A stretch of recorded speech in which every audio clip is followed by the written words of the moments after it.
जय कुंज विहारी जय गोपी जन वल्लभ जय गिरिवर धारी। नारायण जब हमारे प्रभु श्याम सुंदर ने कंस का वध कर दिया और अपने माँ देवकी और पिता वसुदेव को कैद खाने से मुक्त कर लिया, तो मई माँ देवकी के पास ही मथुरा में रह गए। और इधर में गोकुल में मैया यशोदा, बाबा नंद, ब्रज की युवतियां, महारानी राधिका रानी इनकी यादों में तड़पने लगी। ये तो परसों की कह करके निकल गए थे, लौटे नहीं थे।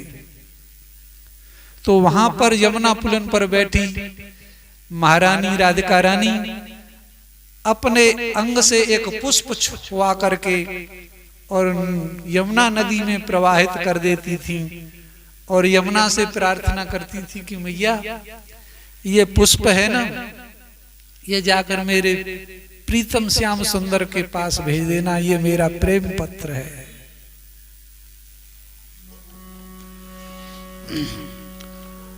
हमारे प्रभु कन्हैया भी नित्य की भांति यमुना में स्नान करने आए हुए थे, तो उनकी नजर पड़ी कि यमुना नदी में एक पुष्प बहता हुआ आ रहा है।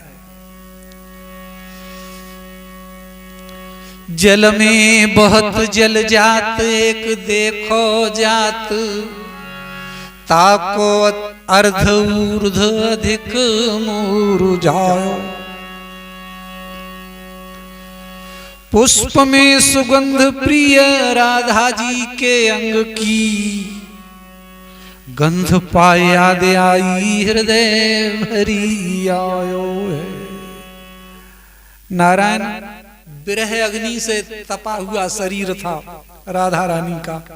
पुष्प को छुआने से पुष्प का ऊपरी हिस्सा झुलस गया था और पुष्प ने अपनी सुगंध को छोड़ करके राधा रानी के शरीर की गंध को प्राप्त कर लिया था। और जब वही पुष्प हमारे प्रभु कन्हैया ने अपनी नासिका से लगाया, तो उस पुष्प में राधा रानी के शरीर की सुगंध आ रही थी। वो पहचानी ही सुगंध सूंघ करके प्रियतमा राधा रानी की याद आ गई और वहीं जमुना पुलिन पर बैठकर फपक फपक कर रो पड़े। यहाँ ब्रज के रत्न रत्नाकर और घनानंद जैसे कवियों ने बड़े गजब ढाए हैं और थोड़ी बहुत नारायण लगता है कमी रह गई होगी, वो आज के रसीले वक्ताओं ने पूरी कर दिए। हम तो ऐसे रसीले भागवत के प्रवक्ताओं के नारायण झूठन पर ही बलिहारी हैं।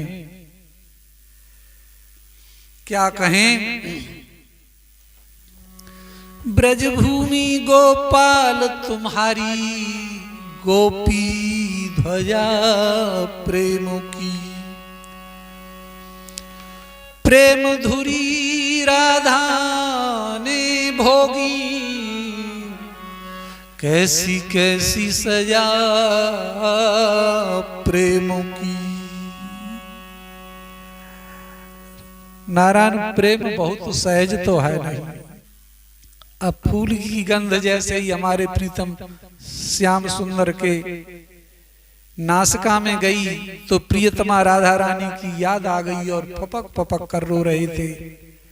तो उनके एक मित्र हैं उद्धव,